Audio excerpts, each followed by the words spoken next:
যেভাবে ঘুমাতে নিষেধ করেছেন রাসূল সাল্লাল্লাহু আলাইহি সাল্লাম। ১. পেটে ভর দিয়ে উল্টো হয়ে ঘুমানো নিষেধ। রাসূল সাল্লাল্লাহু আলাইহি সাল্লাম একদিন এক ব্যক্তিকে দেখলেন সে পেটের উপর হয়ে ঘুমাচ্ছে। তখন নবী তাকে জাগিয়ে বললেন, এই ভঙ্গিতে ঘুমিও না, এটি এমন ঘুমের ভঙ্গি যা আল্লাহ তাআলা অপছন্দ করেন। সূত্র আবু দাউদ ৫০৪০, ইবনু মাজাহ ৩৭২৩। ব্যাখ্যা: পেটে ভর দিয়ে ঘুমানো শুধু ইসলামী দৃষ্টিতে অপছন্দনীয় নয়, বরং চিকিৎসা বিজ্ঞানের দিক থেকেও ক্ষতিকর। এতে হৃৎপিণ্ড, ফুসফুস এবং পাকস্থলীতে অস্বাভাবিক চাপ পড়ে।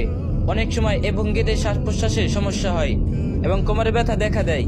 নবী আমাদের এমন অভ্যাস থেকে দূরে থাকতে বলেছেন, কারণ ইসলাম সর্বদা মানুষের কল্যাণ চায়।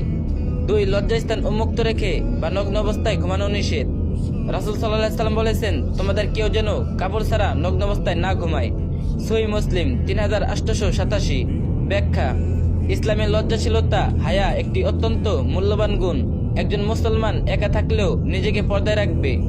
নগ্ন অবস্থায় ঘুমানো আল্লাহর উপস্থিতিতে ও ফেরেশতাদের সম্মান বিবেচনায় শালীনতার পরিপন্থী।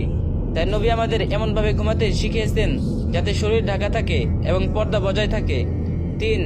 ওযু ছাড়া ঘুমানো অপছন্দনীয়। রাসূল সাল্লাল্লাহু আলাইহি সাল্লাম বলেছেন, যে ব্যক্তি পবিত্র অবস্থায় ওযু করে ঘুমায় তার পাশে ফেরেশতা থাকে এবং সে জাগ্রত না হওয়া পর্যন্ত ফেরেশতা বলে, হে আল্লাহ, এ বান্দাকে ক্ষমা করো, কারণ সে পবিত্র অবস্থায় রাত কাটিয়েছেন। সহিহ ইবনু হিব্বান ১০৫১। ব্যাখ্যা: ওযু করে ঘুমানো শুধু আখিরাতের সওয়াব নয়, বরং দুনিয়ার শান্তি। কারণ পবিত্র অবস্থায় ঘুমালে মন ও দেহ প্রশান্তি আসে এবং দুঃস্বপ্ন কমে, আর মৃত্যু এসে গেলে ইমানের অবস্থায় মৃত্যু হয় ইনশাআল্লাহ। ৪. মুখ নিচে দিয়ে হাত পা সরিয়ে অলসভাবে ঘুমানো থেকেও বারণ। নবী অলস ও অবহেলাপূর্ণ জীবনযাপনকে অপছন্দ করেছেন।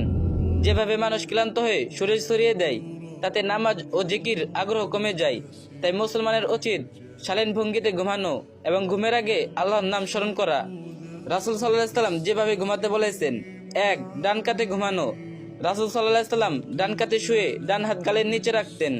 সহিহ বুখারী ৬৩১৪। ২. ঘুমের আগে দোয়া পড়া। আল্লাহুম্মা বিসমিকা আমুতু ওয়া আহইয়া, অর্থাৎ, হে আল্লাহ, তোমার নামেই আমি জীবিত হই এবং তোমার নামেই মৃত্যুবরণ করি। ৩. সূরা ইখলাস, সূরা ফালাক ও সূরা নাস পড়ে নিজের শরীরে ফু দেওয়া। সহিহ বুখারী ৫০১৭। ৪. ওযু করে ঘুমানো, যেন মৃত্যু এসে গেলে ইমানদার অবস্থায় মৃত্যু হয়।